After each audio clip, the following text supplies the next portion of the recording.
Mega projects engulf money and time, but the advantages range from tourist attractions to job opportunities. Mega projects are more like investments, which could sometimes go wrong, as we have seen in some developed countries. From the $17 billion city built in the United States, which remains useless to date, and the abandoned stadium in the hearts of Amazon to the capital city built for millions of people but failed to serve its purpose, the world has seen some expensive useless projects. So, join us as we unveil some of the world's most useless projects. But before we proceed, kindly take a moment to like the video and subscribe to the channel for more premium content. Also, stay updated for the concluding part of this video. Now, let us get to it. Interstate H3, Hawaii. Hawaii is known for its beautiful landscapes and as a perfect place for tourists, but this time, it's in the news for a different reason. The 26-kilometer Interstate H3 in Hawaii passes through one of its beautiful landscapes, raising concerns for environmentalists and other groups. The first attempt to build the highways was countered in 1960, even though the Hawaiian government had good reasons for its actions. The highway would connect the Pearl Harbor Naval Base on the south side to the Marine Corps Air Station on the east coast. But the environmentalists didn't buy any of its government ideas, which led to the plan being abandoned until 1989, when the government exempted the project from environmental laws and cleared the way for its construction.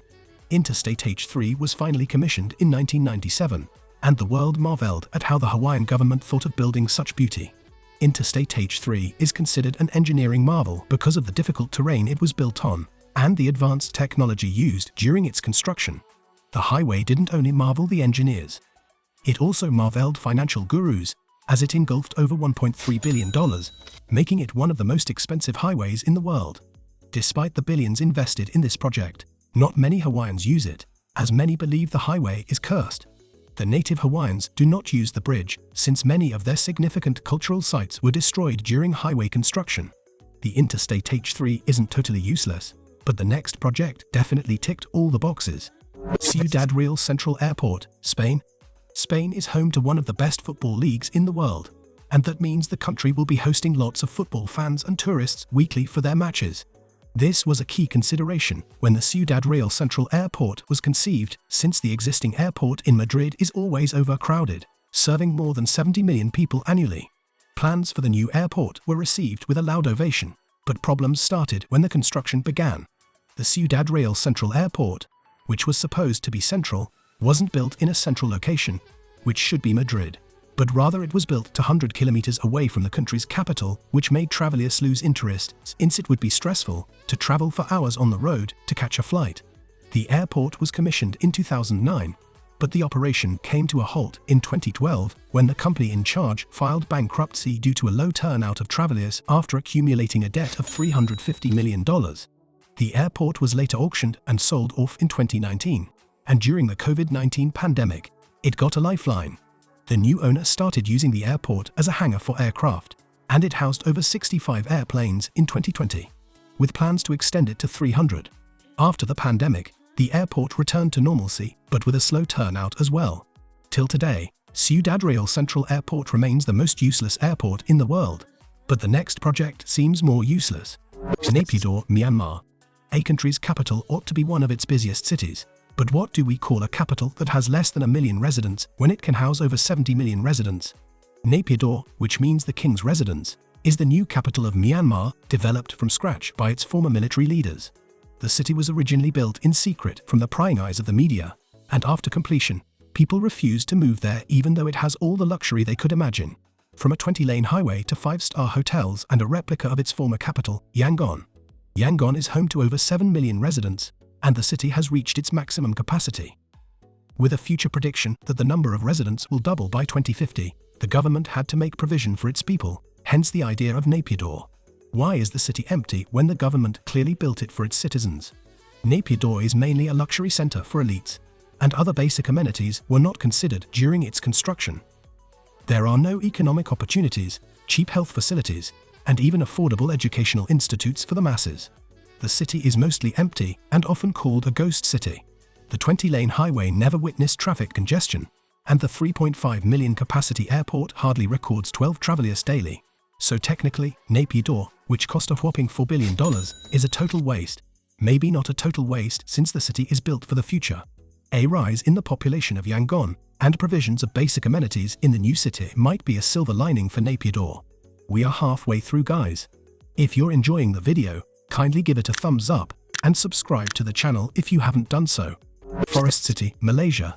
Forest City started on the right course as its proximity to Singapore made it an appealing bet for investors to drop their money to bring the dream to reality. But things didn't go as planned, and a city planned to house over 700,000 people is currently home to just 500 people.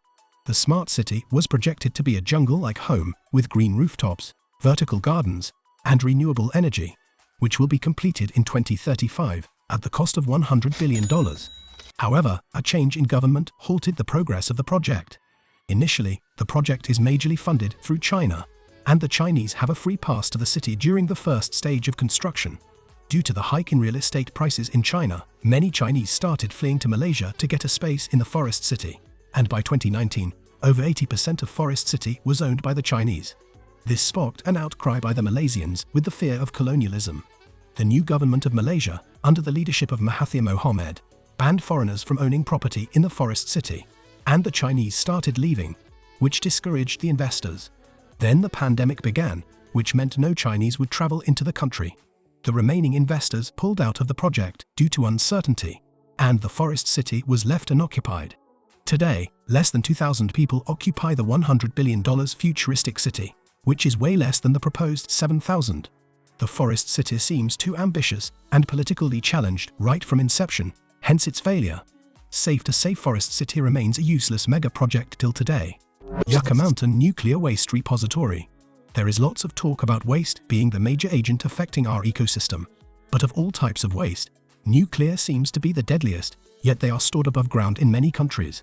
Nuclear scientists believe nuclear wastes are best stored underground, and in the 1980s, the United States government decided to find a permanent solution to its nuclear waste.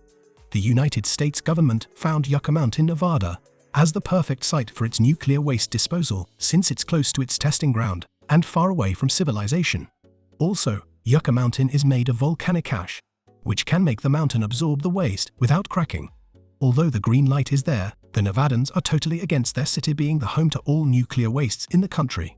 In 2002, despite the outcry by the Nevadans, plans for the $17 billion mega projects for disposal began. But again, the Nevadans were not going to give up just yet. The issue was politicized, and when Obama was elected, he halted operations on the site until another high court gave the verdict that work should resume on site. But very little progress has been made. Joe Biden's administration, however, has made it clear that the Yucca Mountain project isn't part of the country's plan anymore, and that means the whole $17 billion and hours of work will go to waste. Brazil's controversial stadium in the rainforest.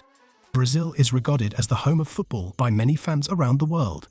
The Samba country won the bid to host the FIFA World Cup in 2014, and in the spirit of preparing for the event, Brazil had to build 12 new stadiums and renovate some old ones. As a country passionate about football, they have to show the world how much they love the game and make all the stadiums up and ready for the event. Part of the new stadium built in preparation for the World Cup is the Arena da Amazônia in Manaus, which took 4 years to build and cost around $250 million. Manaus is Brazil's 7th largest city and is located in the middle of the Amazon rainforest, which makes the construction of Arena da Amazônia very difficult. Materials used for the construction were shipped from Portugal and navigated through the Amazon River, which takes weeks before it gets to the site. The construction of Arena da Amazônia took 4 years, but it only hosted 4 matches in the World Cup, which didn't cover the construction costs. Today, the stadium hasn't fully served its purpose as the local clubs in Amazon don't have the fan base to fill the stadium's 40,000 seats. This is not all. There are more world's most useless projects coming to your screen, so stay tuned for the concluding part. Meanwhile, if you like the video, kindly hit the like button and subscribe to the channel.